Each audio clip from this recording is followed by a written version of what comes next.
Hi friends, welcome to my channel Share Master.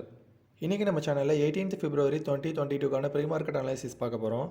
இந்த pre-market analysisல global market status, F&O updates, fund activity, Nifty and Bank Niftyயோட next support and resistance, stock in news and market directionலாம் பற்றி cover பண்ணியிருக்கேன்.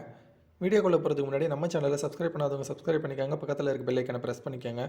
So நான் போகிற எந்த வீடியோமே நீ miss பண்ணாமல் பார்க்கலாம். வாங்க வீடியோக்குள்ளே போகலாம். ஃபஸ்ட்டு நம்ம குளோபல் மார்க்கெட் ஸ்டேட்டஸ் பார்க்கலாம். எஸ்ஜிஎக்ஸ் நிஃப்டி பார்த்தீங்கன்னா 96 பாயிண்ட்ஸ் டிக்ரீஸ் ஆகி 17,170 ட்ரேட் ஆகிட்டு இருக்கு. ஏஷியன் மார்க்கெட்டில் நிக்கி பார்த்தீங்கன்னா 361 பாயிண்ட்ஸ் டிக்ரீஸ் ஆகி 26,871 ட்ரேட் ஆகிட்டு இருக்கு. ஷங்காய் பார்த்தீங்கன்னா 17 பாயிண்ட்ஸ் டிக்ரீஸ் ஆகி 3,451 ட்ரேட் ஆகிட்டு இருக்கு. ஹச்எஸ்ஐ பார்த்தீங்கன்னா 211 பாயிண்ட்ஸ் டிக்ரீஸ் ஆகி 24,581 ட்ரேட் ஆகிட்டு இருக்கு. ஓவராலாக ஏஷியன் மார்க்கெட் பார்க்கும்போது நெகட்டிவாக தாங்க இருக்குது. நெக்ஸ்ட் யூரோப்பியன் மார்க்கெட் பார்க்கலாம். யூரோப்பியன் மார்க்கெட்டில் டேக்ஸ் பார்த்தீங்கன்னா 102 பாயிண்ட்ஸ் டிக்ரீஸ் ஆகி 15,267 க்ளோஸ் ஆகிருக்கு. எஃப்டிஎஸ்சி பார்த்தீங்கன்னா 66 பாயிண்ட்ஸ் டிக்ரீஸ் ஆகி 7,537 க்ளோஸ் ஆகிருக்கு. சிஎஸ்சி பார்த்தீங்கன்னா 18 பாயிண்ட்ஸ் டிக்ரீஸ் ஆகி 6,946 க்ளோஸ் ஆகிருக்கு. ஓவராலாக யூரோப்பியன் மார்க்கெட் பார்க்கும்போது நெகட்டிவாக தாங்க இருக்குது. நெக்ஸ்ட்டு அமெரிக்கன் மார்க்கெட் பார்க்கலாம். அமெரிக்கன் மார்க்கெட்டில் டவ் ஜோன்ஸ் பார்த்தோன்னா 622 பாயிண்ட்ஸ் டிக்ரீஸ் ஆகி 34,312 க்ளோஸ் ஆகிருக்கு. S&P 500 பார்த்தோன்னா 94 பாயிண்ட்ஸ் டிக்ரீஸ் ஆகி 4,380 க்ளோஸ் ஆகிருக்கு. நஸ்டாக் பார்த்தீங்கன்னா 407 பாயிண்ட்ஸ் டிக்ரீஸ் ஆகி 13,716 க்ளோஸ் ஆகிருக்கு. ஓவரால் அமெரிக்கன் மார்க்கெட் பார்க்கும்போது நெகட்டிவாக தாங்க இருக்குது. ஸோ குளோபல் மார்க்கெட் ஸ்டேட்டஸ் வச்சு பார்க்கும்போது நம்ம இந்தியன் மார்க்கெட் கண்டிப்பாக இன்றைக்கி ஒரு கேப் டவுனில் ஓப்பன் ஆக தாங்க சான்சஸ் ரொம்ப அதிகமாக இருக்குது. இந்த டேட்டாவெலாம் நான் மார்னிங் 7 o'clock கலெக்ட் பண்ணியிருக்கேன். நெக்ஸ்ட்டு நம்ம எஃப்ஐ அண்ட் டிஏ ஆக்டிவிட்டி பார்க்கலாம். லாஸ்ட் ட்ரேடிங் டேல எஃப்ஐ பார்த்தீங்கன்னா 1,242 crores செல் பண்ணியிருக்காங்க. டிஐ பார்த்தீங்கன்னா 901 crores பை பண்ணியிருக்காங்க. ஸோ டோட்டலாக பார்க்கும்போது 341 crores FI and DI sell பண்ணியிருக்காங்க. நெக்ஸ்ட்டு நம்ம எஃப்&ஓ பேன் பார்க்கலாம். கரண்ட் பேனில் பார்த்தீங்கன்னா இந்தியா புல்ஸ் ஹவுசிங் ஃபைனான்ஸ், எஸ்கார்ட்ஸ் இந்த 2 ஸ்டாக்ஸ் தான் இருக்குது. பாசிபிள் என்ட்ரன்ஸில் பார்த்தோன்னா நேஷ்னல் அலுமினியம், சன் டிவி, எல்ஐசி ஹவுசிங் ஃபைனான்ஸ்,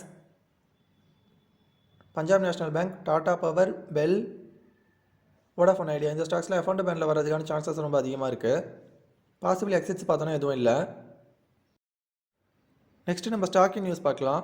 நெஸ்ட்லேவோட ப்ராஃபிட் பார்த்தீங்கன்னா 20% டிக்ரீஸ் ஆகி 386 crores அனௌன்ஸ் பண்ணியிருக்காங்க.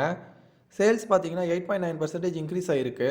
லாஸ்ட் இயர் இந்த குவார்ட்டர் பார்த்தீங்கன்னா 483 crore ப்ராஃபிட் இருந்திருக்கு. இந்த வருஷம் 20% டிக்ரீஸ் ஆகி 386 crores அனௌன்ஸ் பண்ணியிருக்காங்க. ஸோ நெஸ்ட்லேவோட ஷேர் ப்ரைஸ் இன்னைக்கு கண்டிப்பாக ஃபால் ஆகும். பூர்வங்கார பார்த்தீங்கன்னா அவங்களோட சப்சிடரி ப்ரோவிடென்ட் ஹவுசிங் லிமிடெட் மூலமாக 1,550 crores கொச்சியில் ரியல் எஸ்டேட் ப்ராஜெக்ட்டில் இன்வெஸ்ட் பண்ண போகிறதா சொல்லியிருக்காங்க. அம்புஜா சிமெண்ட் பார்த்தீங்கன்னா 3,500 crore இன்வெஸ்ட் பண்ணி அவங்களோட சிமெண்ட் கிரைண்டிங் கெப்பாசிட்டி இன்க்ரீஸ் பண்ண போகிறதா சொல்லியிருக்காங்க.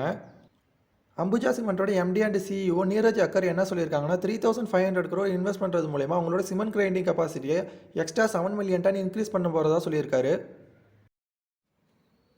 லூபின் பார்த்தீங்கன்னா US Food and Drug Administration கிட்டேருந்து அவங்களோட நியூ ட்ரக்குக்கு அப்ரூவல் கிடச்சிருக்கதா சொல்லியிருக்காங்க. நெக்ஸ்ட்டு நம்ம மார்க்கெட் டைரக்ஷன் எப்படி இருக்குன்னு பார்க்கலாம்.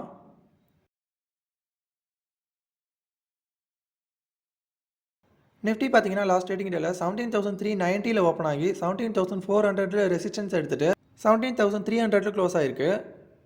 நிஃப்டி வந்து இன்றைக்கி ஒரு கேப் டவுனில் ஓப்பன் ஆகாத சான்சஸ் ரொம்ப அதிகமாக இருக்குது. ஸோ நிஃப்டியோட நெக்ஸ்ட் சப்போர்ட் பார்த்தோன்னா 17,220 இருக்குது. அதை பிரேக் டவுன் பண்ணிட்டு கீழே போச்சுன்னா 17,000 நெக்ஸ்ட் சப்போர்ட் இருக்குது.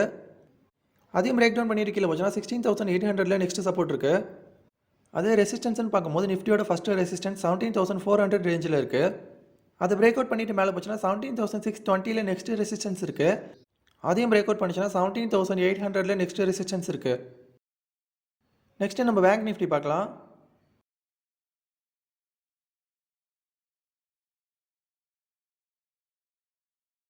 பேங்க் நிஃப்டி பார்த்தீங்கன்னா லாஸ்ட் ட்ரேடிங் டேல 38,050 ஓப்பன் ஆகி 37,530 வந்து க்ளோஸ் ஆயிருக்கு. பேங்க் நிஃப்டியோட நெக்ஸ்ட் சப்போர்ட் பார்த்தோன்னா 36,950 இந்த ட்ரெண்ட் லைன் சப்போர்ட் இருக்குது. அதை பிரேக் டவுன் பண்ணிட்டு கீழே போச்சுன்னா 36,650 நெக்ஸ்ட் சப்போர்ட் இருக்குது. அதையும் பிரேக் டவுன் பண்ணிச்சுன்னா 35,350 தான் நெக்ஸ்ட் சப்போர்ட் இருக்குது.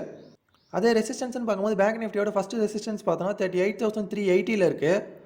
அதையும் பிரேக் அவுட் பண்ணிட்டு மேலே போச்சுன்னா 38,790 நெக்ஸ்ட் ரெசிஸ்டன்ஸ் இருக்குது. அதையும் பிரேக் அவுட் பண்ணிச்சுன்னா 39,360 தான் நெக்ஸ்ட் ரெசிஸ்டன்ஸ் இருக்குது.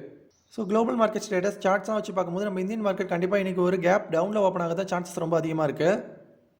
ஸோ கைஸ் இந்த வீடியோ உங்களுக்கு ரொம்ப யூஸ்ஃபுல்லாக இருந்திருக்கும்னு நினைக்கிறேன். அப்படி இருந்தால் நம்ம சேனலில் மறக்காமல் லைக் பண்ணுங்கள், சப்ஸ்கிரைப் பண்ணுங்கள், ஷேர் பண்ணுங்கள்.